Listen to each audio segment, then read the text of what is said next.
I'm Bandish, the founder of The Curious Mindset. We're a private community for technology leadership teams powered by IT provider 64 Tech.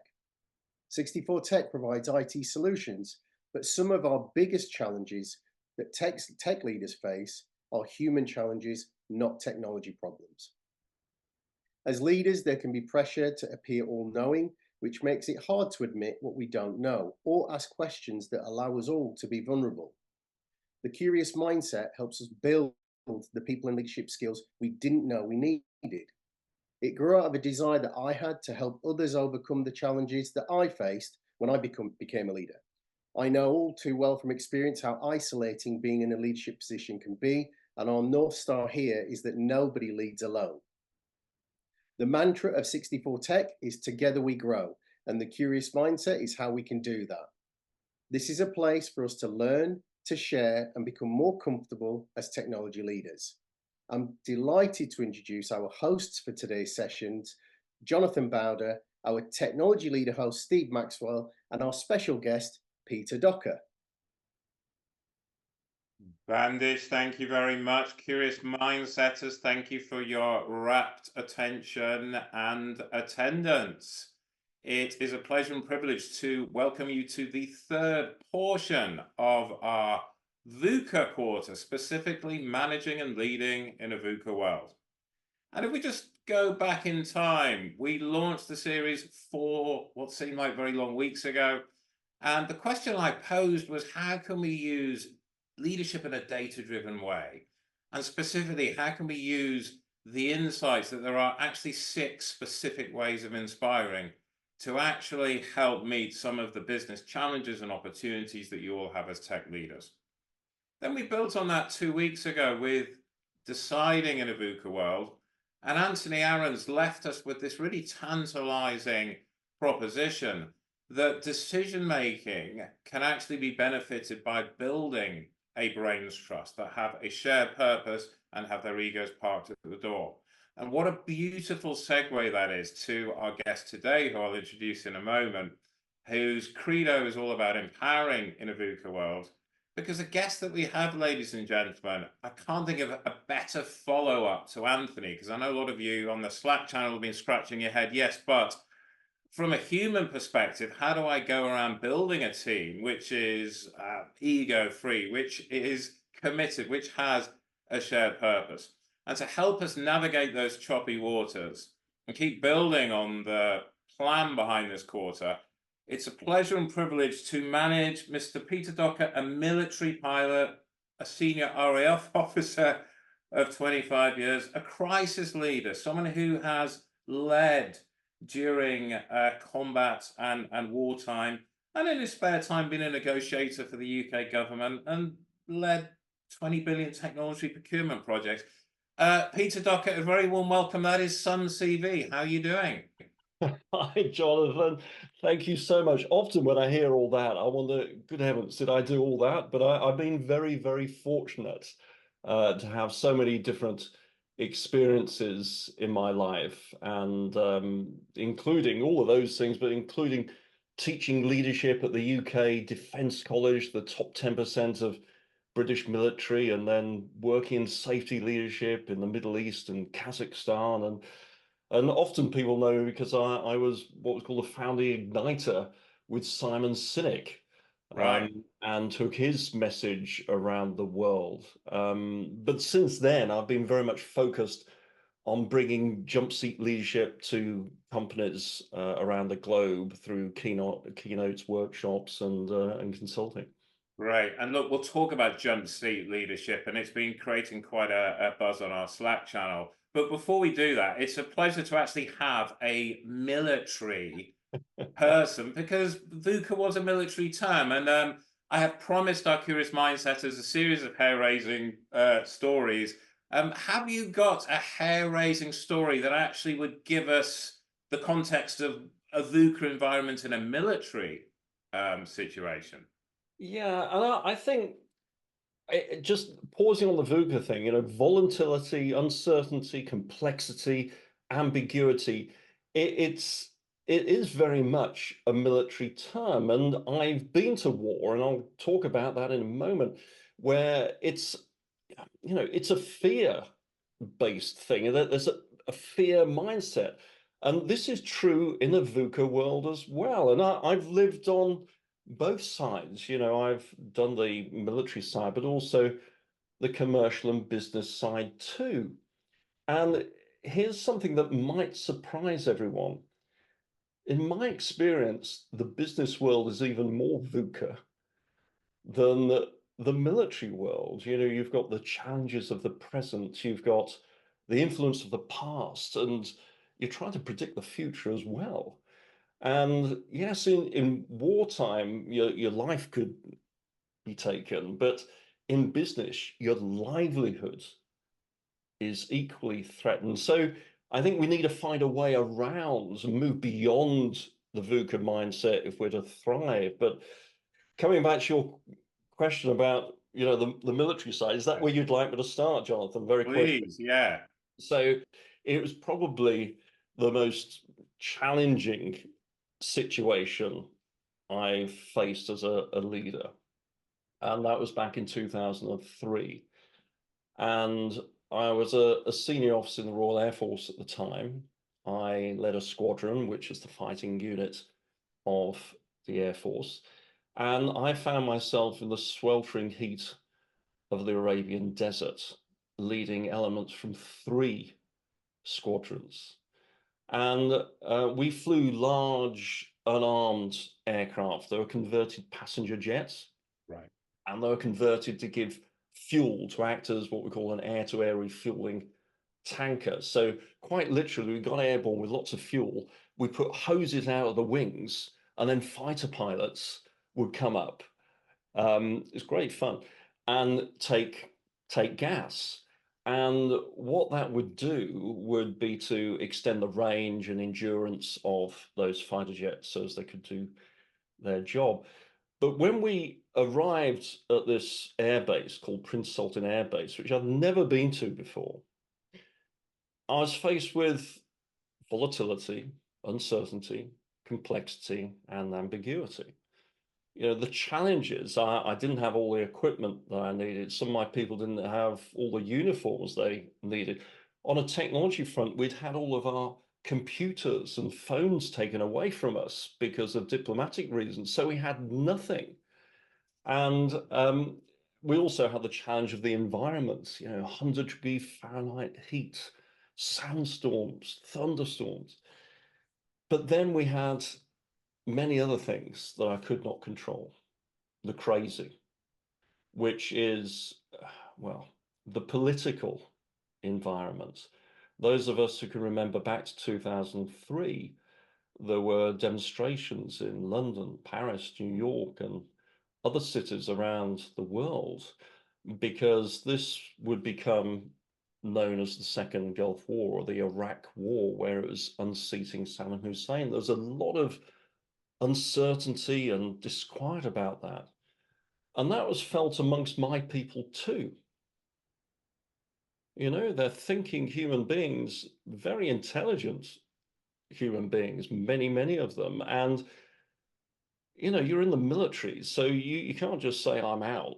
You've got to do your duty. But I could see that the craziness was spreading through this team of 200 people that I had.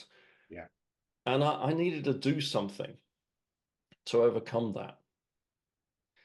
And so on the 17th of March, which was a few days before the combat side of it started, I had a photograph taken of everybody, and I knew that, as a group, I needed to not say something. I didn't know what I was going to say, but I gathered everybody around me in a circle, like a donut, with me in the middle.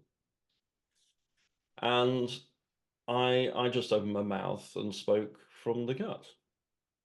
And I said, I turned to my aircraft maintainers, the engineers, and I said to them, your job is to keep this 40-year-old aeroplane serviceable and ready to fly, because I know we don't have enough spares or equipment, but you need to make sure they're available for the aircrew to fly. I then turned to my pilots, the aircrew, I said, Your job is to fly every mission that comes your way and to refuel every fighter jet that needs gas. Because unless you fly and fulfill those missions, unless those fighter jets get their fuel, they're not going to be able to provide air cover to our troops on the ground. And if our troops on the ground don't get that air cover, they're going to die.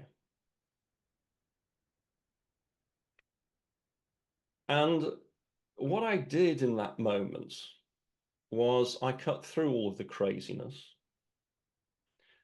That was happening outside. What we can focus on is what's happening inside our teams. And to raise people above that fear threshold, where instead of thinking about their own lives, livelihood, reputations, or status, all of which generate fear, we have them start to think bigger and we think about others.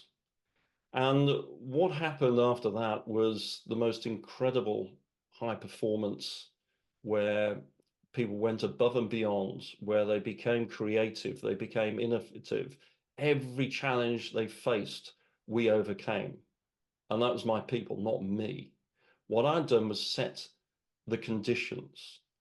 And I think that is the focus. It's when we focus on our people and how we choose to lead, we can create the conditions where we get rid of that craziness and people are better set up to lead in what we call the VUCA world. But the VUCA world is very much fear-based. We need them to be moved towards something which is a love for something, what they're going to create. And that's what I did in my donut speech, I call it. And this is very much what Jump Seat Leadership is about. Excellent. And I know that there's a build which is very pertinent to your sort of strapline or title of Jump Seat Leadership that I know our community wants to know about. But can I just offer some reflections, Peter, before I ask you about that? Reflection number one is this idea of setting the conditions. And Yeah. I implore that everyone has pen and paper in hand or a way of capturing what Peter's going to talk about, because he's going to give us a very simple 3-point plan of how one does that. Just wanted to acknowledge we have another vet on this call as well, who's actually put in the chat that he was in Telig as well. I applaud your definition of fun, Peter, as well. I'm sure other people do. And you graciously say that the business world's even more of a VUCA environment. I've spoken to a lot of military seniors who think that it's stolen valor, us talking about VUCA in a business context. That's very gracious of you. And I think all the curious mindsetters can pick up bits of your story. Oh, that's about discretionary effort. That's about role and goal clarity. That's about achieving peak performance when we don't have resources. It might be headcount or budget, rather than an aircraft that's Absolutely. sort of spick and span and new. So I just wanted to just offer those reflections on behalf of the community before then asking you to embellish on Jump Seat Leadership, because there's another thing that's informed this title, which for aviation geeks like me was catnip. Tell us about your inspiration for the title. Well, thank you for that, Jonathan. And just one thing, stories for millennia. We've shared knowledge, or thousands of years at least. We've shared knowledge through stories, and it illustrates a point. My book is full of stories, and they each illustrate a point. And this one that you're referring to, I think, is, if you like, the genesis of Jump Seat Leadership, and where does that come from?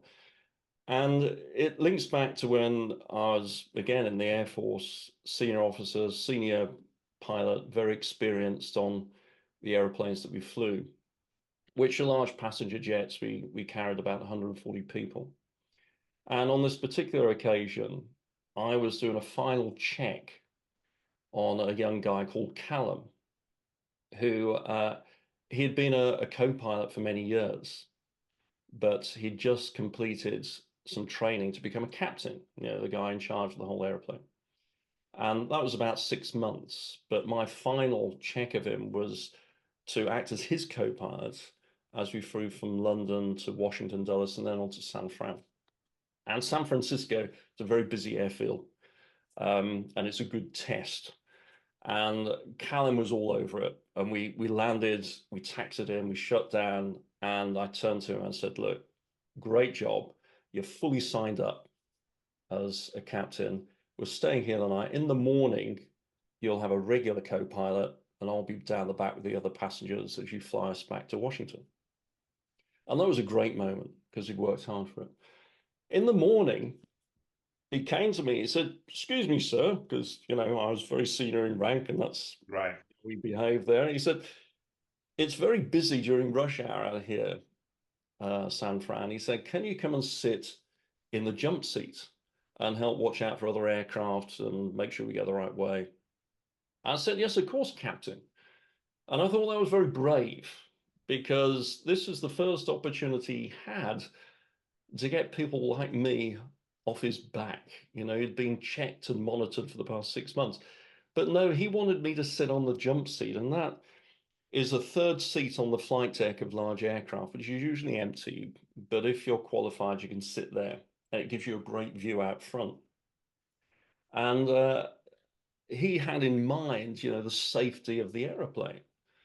And so I strapped in, and yeah, I could see out the front, and we fired up and started to taxi out. And once again, Callum, he had it completely under control, as I knew he would have. And we taxied onto the runway, and it was our turn to take off. Callum pushed forward the throttles. We thundered down the runway. It was all going really, really well until about 300 feet after we'd just taken off, when we had an emergency. We hit what's called severe turbulence. Now, turbulence at height at 35,000 feet, it's very unusual for that to be any issue at all. You know, it's very uncomfortable. Stuff will fall out the overhead lockers, drinks get spilled, but you'll find your way through.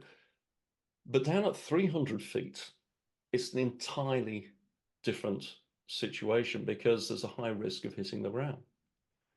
And there was Callum wrestling with the controls, trying to keep us flying. And I knew that what I chose to do in the next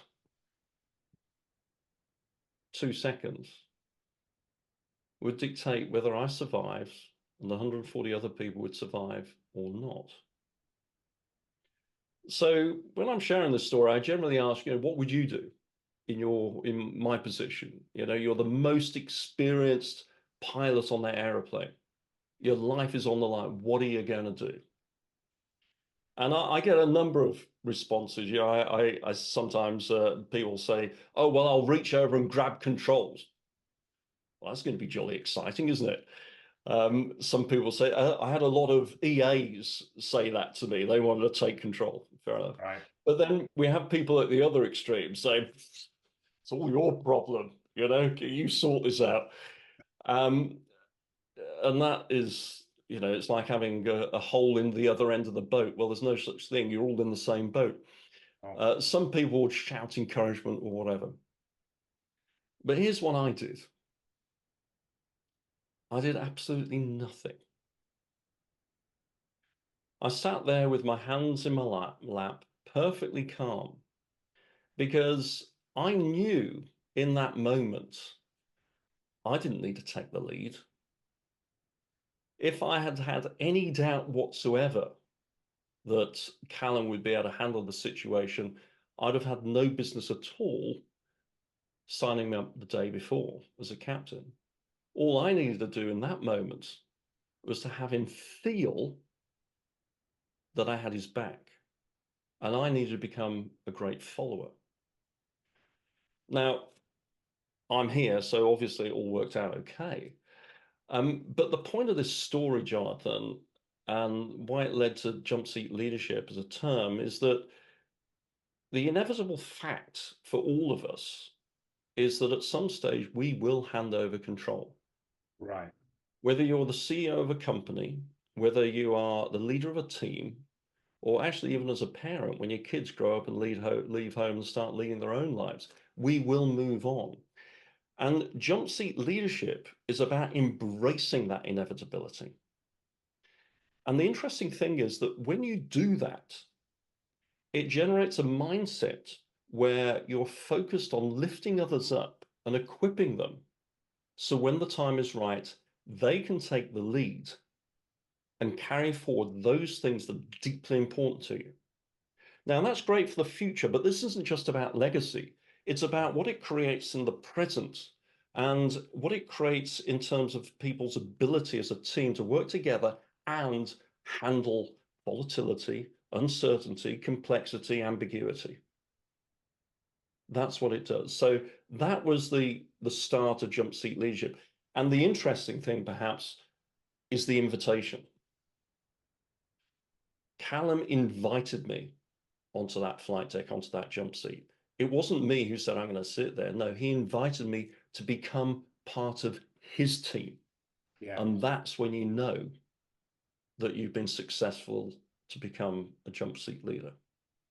If we back up, Peter, kudos on you for creating an environment where Callum felt that he could express vulnerability in an elegant manner, and for that invitation, and then kudos to him for doing that, and then kudos to you for accepting that. So it's a very elegant series of steps that actually took place. Now, I'm just hooked by what you said about the fact that you went to a very refined form of followership.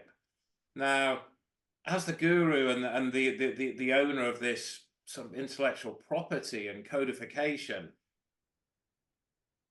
it's easier to talk about jump seat leadership, but have you ever had the roles inverted? So have you ever had a senior that has demonstrated followership and jump seat leadership to you, even before you perhaps coined the term? Yeah, very much so. It's another flying story. Hey, listen, everybody who's checked in here, I hope I won't put you off flying, or you'll either want to fly with me on whether anyone had travel plans this afternoon. They don't. Well, but no, it's, these are select moments over a long career. But yeah, I was a co-pilot at the time of this story, and we were flying into Nairobi with 140 people on board. And as we made our approach, one of the last things that you do is to put the wheels down, the undercarriage down. Right. And we went through that, but the left main wheels and the left wing, they didn't come down. Now, we had 140 people on board again, and we have a process, a procedure for this. And then we have a backup procedure and a further backup procedure. Long story short, we went through all of those procedures and the wheels would not come down. And we tried for about 2.5 hours, which is very unsettling. Sure. And finally, we knew that we were going to have to crash land this airplane. And the captain at the time, Tony, great guy,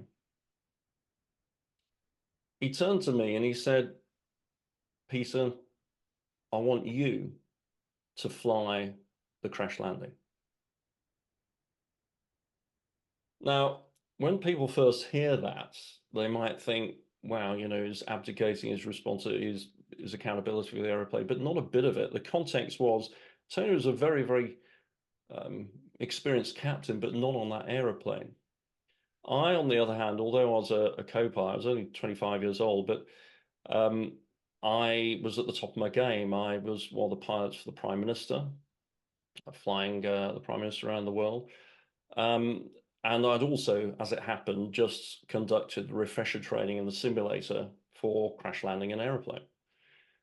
So it made every sense. But what was interesting about this, fear was very present. And fear is triggered when we sense our life, our livelihood, our status or reputation is on the line. And you could say all of those things were present for Tony. And yet he found the courage to suppress his ego, yeah, and hand over control to me Why? Because we shared a common higher purpose, a commitment, which was the love, actually not fear, love for the safety of all of those on board.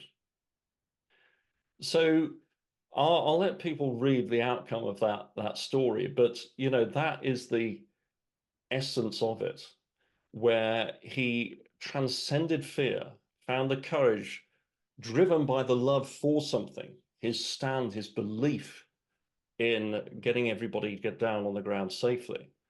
That drove his actions, and that enabled him to suppress that ego and hand over control to the person he felt was best placed to conduct that crash landing. Wow, very inspiring stuff. And one of the things I love about the book, Peter, not only are there these hair-raising and humbling stories, but also you distill the essence of them into an easy to digest credo that makes perfect sense for us as business leaders. And I think just looking with the time that we got left, it'd be really good to explore your model and how you pull that off. So first question, can you just give us sort of a back of the fag packet almost what the components are, and then let's explore each of the components together before we bring in Steve and the community. Absolutely. First thing, jump seat leadership is an end result, and it takes time and investment, and it starts with this mindset of lifting others up. That's the starting point. And then there are three practices that I refer to. The first is the practice of commitment, and that's the foundation for the approach. And then it's about leading with humble confidence, and we can dig in that a little bit more. And the third practice is about belonging and nurturing a sense of belonging, because that has such extraordinary power when you exercise that, you practice that. So those are the three headline things, and I'll be led by you, Jonathan, to dig into each of them. We can touch on aspects of each. Thank you very much, Peter. So commitment, and if we frame this up with some of the problems and challenges in our tech leaders intro, so I'm leading a multi-million pound, sometimes even £1 billion budget reboot of our IT estate. I'm trying to mechanize something. I'm trying to actually bring people with me while I do this. I'm being asked to do more with less. So as you talk about commitment and what that means to business leaders, maybe we could just have that in the back of our mind. Absolutely, and it links directly to it. This at the end of the day is all about people. It is, because that's how we get things done, and that's what leadership is about. So the practice of commitment raises the game above purpose. Purpose is wonderful for aligning people and a team, but it can be a little bit static. If we want to actually build something and move positively towards something, we need to raise the game to the level of commitment. And commitment is when you are viscerally, emotionally connected to the outcome that you're seeking and the difference it will make. And the best commitments, well, a real commitment, is sourced from what I refer to as our stands, those things that are non-negotiable in our lives. The constant hunt, this goes beyond values. Values can change depending on circumstances, but our stands are defining for us as individuals. So if we're choosing to lead when we're in a VUCA world where there isn't a roadmap, where we're facing ambiguity and change, then we need a handrail. And it's our stands, what we believe in. And in the book, you can read some of my stands on how to identify your own, because then that will emotionally connect you to the commitment you're making. And we can paint the picture as a leader in simple human terms, as I did with my donut speech out in the Gulf. What does this mean in human terms? Not in terms of financial headlines, but what does it mean to humans? What's the human impact? Because then we give people the opportunity to share that commitment. And the best, the highest performing teams, those that thrive in a VUCA world, are those who have a shared commitment. Okay, so that's the starting point. Much more detail in that, but that is the headline of commitment. Yeah, but you pulled it off, actually explaining that in a crisp way that we can understand, that we can learn from. So thank you for that. And it's also music to our ears, because this community has identified the fact that most tech change programs succeed or fail not because of the quality of the technology, but because of the people factors. So this idea of sort of corralling people, and particularly interesting that you said that the commitment trumps purpose as well, because commitment has, from what I'm hearing you say, that has more dynamism, that has more energy and direction. Purpose is the North Star, but commitment means actually doing something. Have I got that right? Commitment is where you are emotionally connected to the outcome. Right. And the job of the leader is to cut through all the noise, cut through all the crazy, as I mentioned earlier, Yeah. and hone in on what it is, where you're going, the difference it makes to people, and giving your team the opportunity to connect to that emotional level. Because it's our emotions that will give us that motivation to overcome the challenges we face. It's not actually a bonus or promotion. It's that if it's connected to what we deeply believe, we will continue on to find those solutions. And the other thing as well is that it will help us to be driven from a place of love for something rather than the fear of something. And as I mentioned earlier, the VUCA world, it's in the context of fear, actually, and we need to shift that mindset, and getting clear on commitments is the starting point. Interesting. And funny enough, when we launched the quarter, we talked about, we put up a visual which says opportunities nowhere or opportunities now here, depending on how you look at it. Exactly. And I think you are so right to echo the fact that VUCA can become almost like a hobgoblin of the mind, right, Peter? It can, very much so. We don't describe the world we see the world we can describe. That's Descartes. And it's very, very true. We can talk ourselves into a world of fear, but equally we can shift ourselves into a world of love and possibility. Yeah. And that's what commitment is about. Yeah, and I mean, confirmation bias will 9 times out of 10 prove us right. So we have a responsibility to believe something useful, right? There we go. Yeah. Yeah. Okay, so look, we got commitment in the bin. So we have created an emotional connection. We've created action, which is being taken not because I'm being coerced, because I have some emotional buy-in to that action that's being taken. Humble confidence. I'm assuming I know what you mean based on the stories, but I can't be sure. Can you give us as crisp a take on that as well, please? So humble confidence builds on that foundation of commitment. You've got to have commitment first, share commitment. But what that then allows you to do is to lead with humble confidence, which is about being absolutely resolute and focused on where you're heading.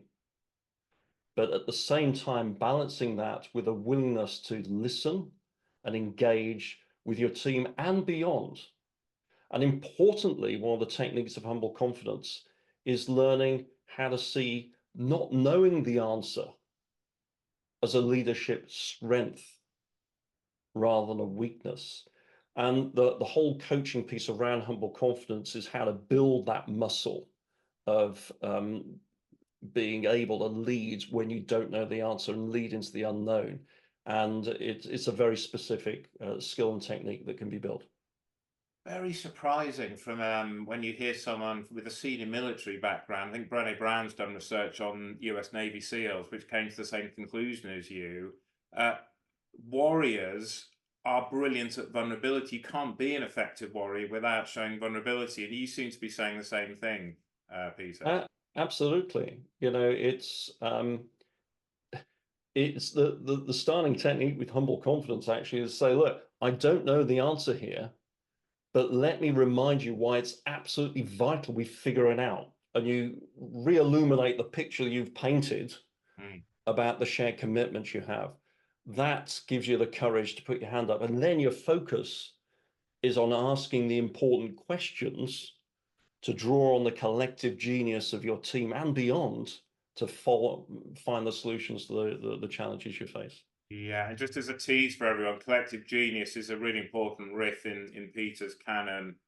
It appears in his written work, and it was going to be a strapline for this talk. So I'm just glad that we actually managed to illuminate how important that actually is. And notes I made here, Peter, humble confidence, that you can't have one without the other, because if you're humble but a jelly, you're not going to inspire people. They're going to go, you haven't got this, mate. Yeah. But if you're confident without humility, you're not going to reach out to the collective genius. So it's a symbiotic relationship. It is. The confidence comes from that commitment you make. So back to my donut story, you know, we're absolutely committed to delivering what's been asked of us. I don't know how we're going to do it. What are your thoughts? Come on, people. Yeah. And I can confidently say all of the solutions to the challenges that we faced were discovered in part by my people, not by me. Right. Fabulous. And look, the chat is going utterly bonkers, I think more so than for any speaker we've had this quarter. So I'm still keen, though, to lock in the third part of your trifecta. So take us through belonging, please. So there is a basic human need to feel that we belong. Feelings come into this work a lot because we're human beings. We're emotionally driven. And when people feel that they belong, when they feel that the leaders have got their back, then they are willing to reach higher, to step outside their comfort zone. So I'm convinced this day that Callum felt able to do what he needed to do in San Francisco that day because he knew I had his back. He knew that he'd had the training and the development to handle that situation. Yeah, it's the same with our kids as well. You know, as parents, we try and push our kids to reach outside their comfort zone. And we do that by having their backs. So when we nurture a sense of belonging, it increases the innovation, the creativity, the willingness for people to try things, to try and find a solution to the challenges we're facing, because they know that we have their backs. And part of that is showing that we care. And during the Gulf War I described, a lot of my time, Jonathan, was spent with people at all levels in my team, finding the opportunity to sit down one-to-one with a coffee, saying, so, John, how's things? Have you got everything you need? How's things at home? You know, two of my people had grandparents that were very, very ill. We got them home so they could be with their families. It was just something we did, you know, and that spreads throughout the team. So they have this feeling that you care for them and it's about them. It's not about having them be your next stepping stone to promotion or your bonus, you know. And that then releases all of this discretionary effort. It releases curiosity, innovation, creativity, and that's exactly what we need in a VUCA world. Yeah, very much so. And it seems to be symbiotic with the other two parts of your trifecta as well, rather than being linear, do this, do this, do this. Our understanding is that they're interdependent. Very much so. Right. You know, the commitment is the foundation, which allows you then to lead with humble confidence, and belonging is the glue that binds it all together. Right. Fascinating stuff. And look, it's a very rich group of experiences and also wisdom derived from those experiences. But if we were to be reductionist, as we are with every guest, and say for the people watching, if you take just one thing away, what would your one thing advice be for the people on this call for how they can manage and lead better in a VUCA world, please, Peter? Well, I've touched on it a few times, and that is find the opportunity to move from a place of fear to a place of the love for something. Shift the mindset. Whenever we talk of a VUCA world, whether it's in technology or any other business field, immediately it will rattle fear in people's minds. We have the opportunity to shift that to, well, a place of love. And, you know, here's a starting point. VUCA. Let's rename some of those words. So V, velocity, give clear direction, create simplicity. U, let's go for unity, where we've got a shared commitment and we feel viscerally connected to what it is we want to achieve. C, let's go with consistency in how we lead, removing the crazy and transcending that fear and showing that we care for our people and lifting them up. And then A, how about adaptivity, okay, which is embracing leading when we don't know the answer and seeing it as a strength rather than weakness. So there's a starter for 10, ladies and gentlemen. Let's reshift what those letters in VUCA stand for. Let's shift them, shift the mindset. Actually, you want to copyright that VUCA 2.0, Peter, before I do.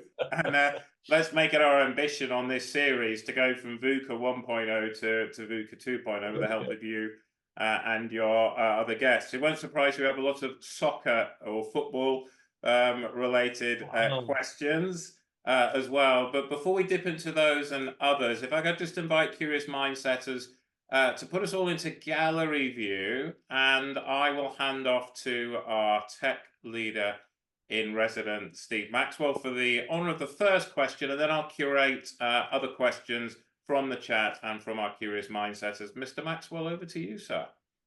Thank you, Jonathan, and thank you, Peter. What a superbly interesting conversation. I've made lots of notes on everything. The three kind of like pillars, if you like, of jumpsuit leadership really resonate with me. I've got one question for one of them, but I want to just sort of say, first of all, on the point around belonging and nurturing that sense of belonging and showing as a leader that we care. It's quite funny. There was a story once when I first joined another company about 10 years ago or so, and the boss was quite well renowned for being quite a fear-based leader, shall we say. Anyway, he walked around the corner one early one morning and came to me and said, "Hi, Steve, how's it going?" And I stood up because I was busy in an email at the time, and started to explain what we're doing as a team. He said, "No, sit down. I'm just showing an interest." I think that's what he said. "I'm showing an interest." And it's so interesting because at that moment I thought he was saying, I'm showing my face to show you that I'm showing an interest because that's what we should do as leaders. It didn't actually feel as though he actually cared about me and about the team. So I think it's an interesting one that if you lead with authenticity, then it can really come across and it can really inspire. But if it's, I think people know, don't they, when it's not quite genuine. Yeah. They do, and actually, I just want to pick up on something there, Steve. Authenticity. I just want to +1 that a little bit, because being authentic as a leader is not always what we need. Authenticity is about showing your feelings, which are often in service of you. You know, a 4-year-old child is authentic. They'll scream when they're hungry or tired. That's authentic. But by the time we get a bit older, and particularly when we are in a leadership role, and particularly in a VUCA world where fear can reign, whatever we're feeling, we need to first check ourselves and ask ourselves, what do our people need of us right now? And that's what I talk about. Instead of authenticity, I replace that with integrity. Integrity meaning thinking about what others are looking towards you for. Now, going back to my Gulf War experience, did I have fear inside? Of course I did. But to share my uncertainty and doubts with my people would not have been in service of them. So authenticity is great, but and there's a lot talked about authentic leadership, but I think I prefer to talk about leading with integrity, which is about putting the other person first and what they need from you to be extraordinary and be at their best. Bill, excuse me, yeah, that makes a lot of sense. Which actually is a nice segue back to the question I have, Peter, around commitment and building that commitment. And I had a problem again in the past when I inherited a team of technologists, different backgrounds, different ages, different career stages. And I noticed when I tried to inspire this team that I resonated more with the younger characters in the team than the older ones. Those who seemed, to my perception at least, keen to learn, knew they weren't the finished article, so kind of didn't lead with their own egos, if you know what I mean. But my question is really, have you ever had an experience of having to drive commitment with a very varied group of people? And if so, how did you sort of tap into each of the different types of people? I well, in many different contexts, you know, in the military, I had a great span of people and leading people who are considerably older than me as well. And I think regardless of the age, and there's a lot talked about different generations in the workforce these days, I still go back to my handrails of these three practices. You know, what is our shared commitments within our team?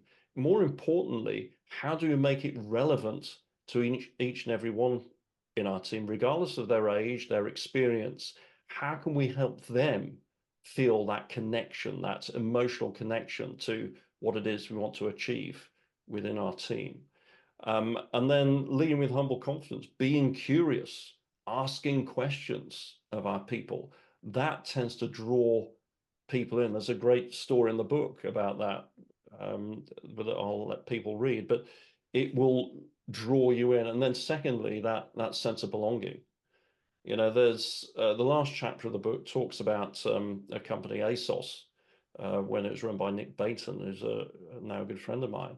And the average age, I think, in that company is 26 years old. And what they do is quite extraordinary how he built that company. And that was through embracing each and every one of those individuals to bring who they were as individuals to that workplace, because that's why they'd been hired, but very clearly focused on their shared commitment and where they were heading. So I write quite a bit about Nick Baton and ASOS because it's a great practical example of how all of this works in business with a young workforce, but also applies across the breadth and of age and experience. Fascinating stuff. Thank you, Peter. There's a few questions that have popped into the chat, so a nice wide range of them. So there's a hand has come on up. Chris, do you want to go first with your question? Yeah, cheers, Steve. Hi, Peter. Nice to meet you. So I transitioned about 10 years ago from the military, from the Air Force. So my question for you is, what was the biggest thing that you took from your military experience into civilian life? Caring for people. Yeah. I would say that I would agree. You'd agree. I mean, yeah.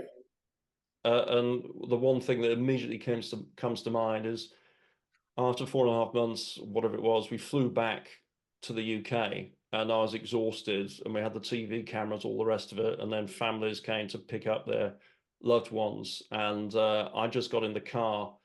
I had a little runaround car for the airfield. I had my 2 young children in the car at the time. My wife had driven back home in our main car. I was about to drive off and this guy who'd been out in the desert with me, he came up to the window of my car and knocked on the window.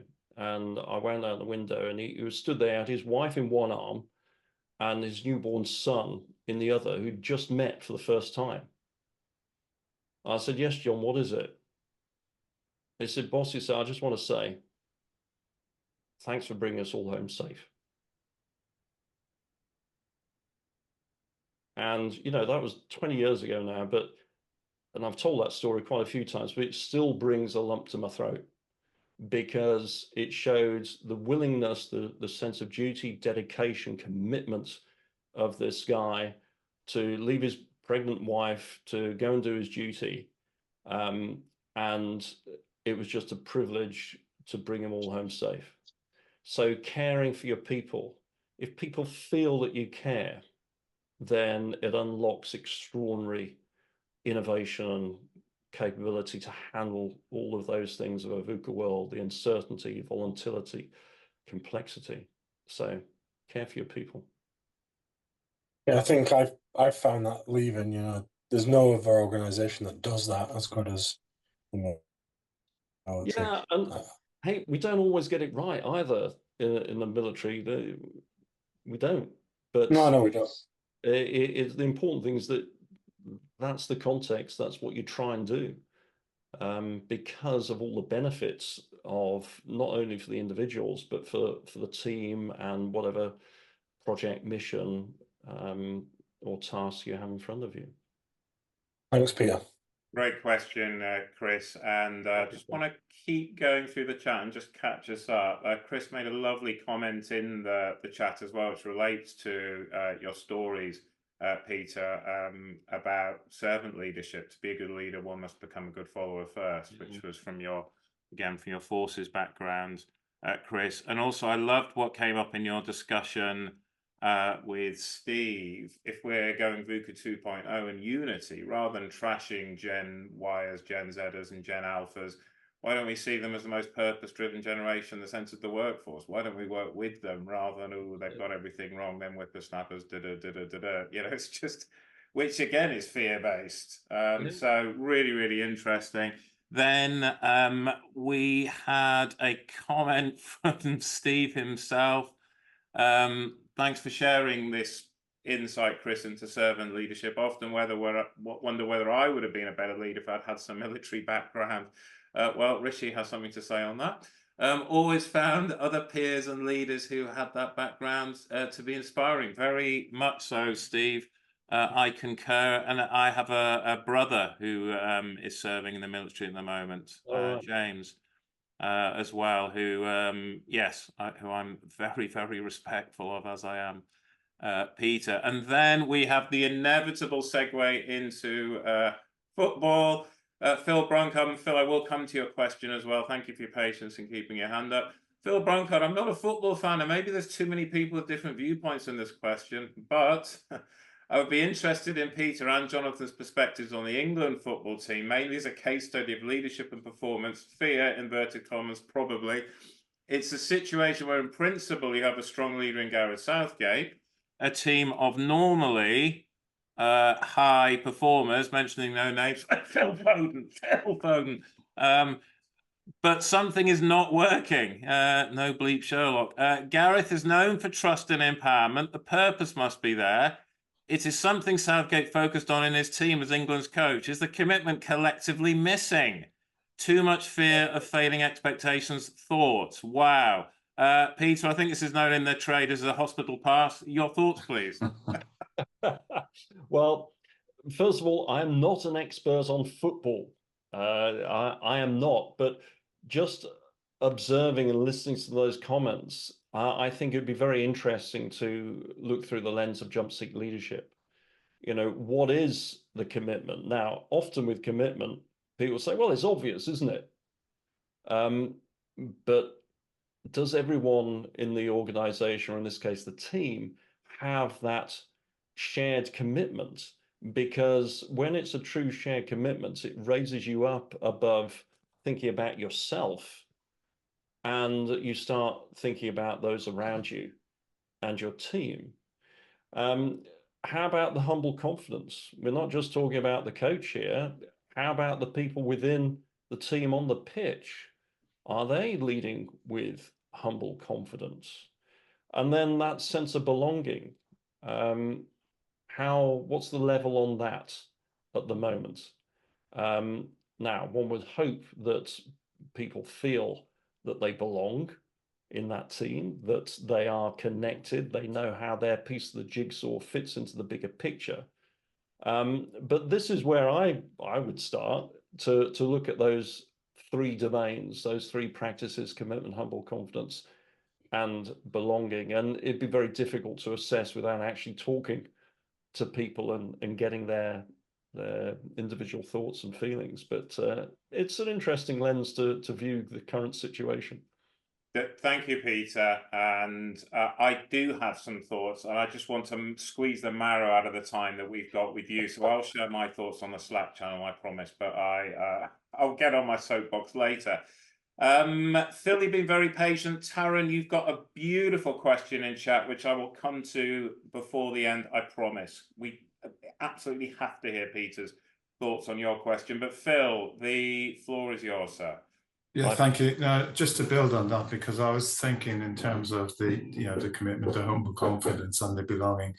I mean, having sort of looked at Gareth Southgate as a leader on and off over the last couple of years, those are things that he's focused on. So it's like, you don't have to answer it now, but it's like something's drifted away from his ethos as a leader because he is known for that type of leadership.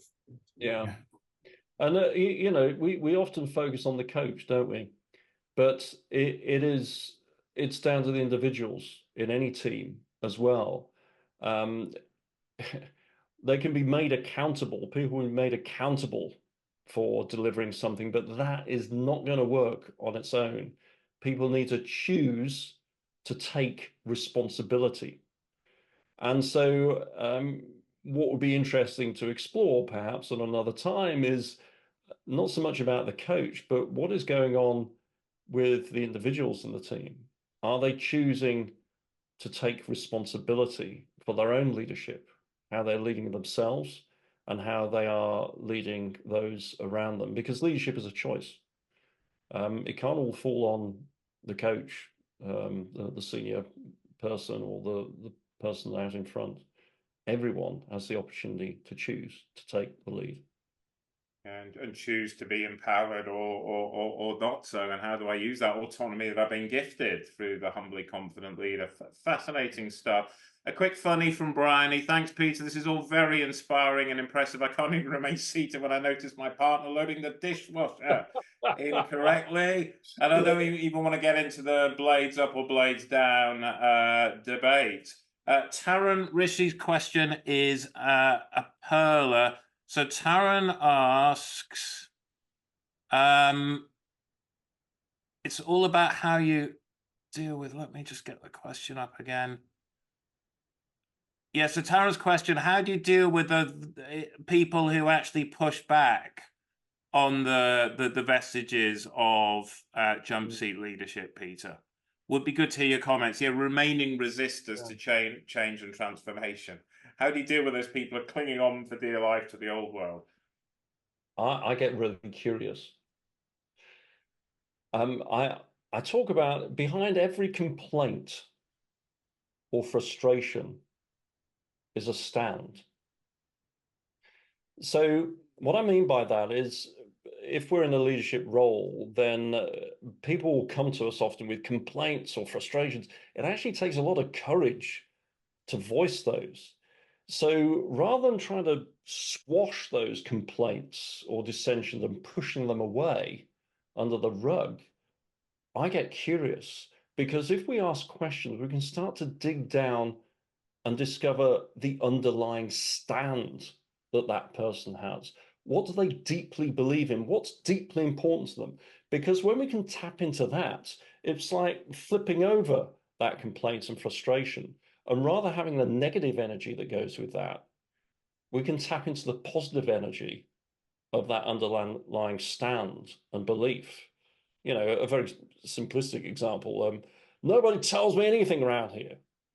Okay, so why is that important to you? What is it that's causing your frustration? Well, I believe in really clear communication, because then I can contribute more.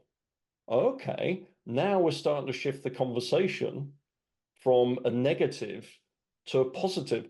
So at any point when people are pushing back or challenging, I get really curious, because I want to know, what is it that you see and what's given you the courage to put your hand up and challenge? Because then we can tap into that positive energy, and together we can use that energy to move forward and find a solution. Such a powerful and counterintuitive thing to do, rather than bristling. And He's got his hand up, so what I'll do is I'll hand off to you, Steve, for that last question, but then that can segue into you closing a session that has miraculously delivered on what we promised. We promised you hair-raising stories, tick. We promised you a usable credo, tick. We promised you a very stimulating discussion, tick. Steve, please propose a vote of thanks and take us to the close of what has been an amazing hour. It truly has been an amazing hour. Thank you, Jonathan. I won't ask the question now because I think it might spiral. I'll ask it in the Slack channel afterwards. But it's all to do with the personal experience around that one. When being curious for someone's frustration, when it leads to quite a difficult situation for a leader to demonstrate commitment back to that person when your own hands are tied. But I'll come on to that in the Slack channel. Peter, absolutely brilliant, thought-provoking, inspiring, lots to digest, lots to reflect on, and maybe even fold into our leadership approach. So thanks for everything you gave to us today. Thanks to Jonathan, firstly for bringing us back to the previous sessions right at the start. That's actually was really useful for me personally to get me back into the same position that we left off with last time. So thanks, that was a really good orienting little technique there. So thank you for that. Thanks to 64 Tech and Bandish, as ever, for bringing us all together in this wonderful community. Thank you, Bandish. And then thank you to the audience again, as always, for coming and joining us this Friday lunchtime. Just a reminder for you guys, if you've not yet done a Google review, please do consider it. It really helps us to continue to spread the message for the Curious Mindset and reach out to more leaders. Please join the Slack channel if you want to hear about my question. And even if you don't, come and join us on the Slack channel where the conversation continues. And also, please, if you have anyone else that you know in your networks who might benefit from the Curious Mindset, please get them to follow us on LinkedIn and we'll do the rest. That's almost and Steve, it. addresses for books, please. Thank you. Yes, thank you. Yes, books. So Peter's got this amazing book. I can't wait to read it myself. Thank you, Peter, and thank you, Bandish, for holding it up right now. If you do want to receive your copy, please do, folks, give your address to Bryony after the session because we'll be posting out the books over the next day or so. So make sure you do that as a priority. And can I just add, Steve, to that the book is a how-to. Okay, so at the end of each chapter, there are things to consider to actually put those ideas into action. So it's not just a good storybook. Well, I hope it's a good storybook, but there are takeaways that you can start to use in your daily practice of leadership. Perfect. Thank you, Peter. That's it, folks. The final point for me is to say next session on the 5th of July, we're continuing our VUCA World theme. We've got Jason Pfeiffer joining Jonathan next week. He's the editor of Entrepreneur Magazine and author of Build for Tomorrow. So that last point there means there's another book club session. So if you come along, then you'll get a free copy of that book as well. So please do come and join us in 2 weeks' time. That's it, folks. Have a great rest of your Friday, great weekend. Enjoy the weather and see you in 2 weeks' time. Take care. Thank you, everybody. So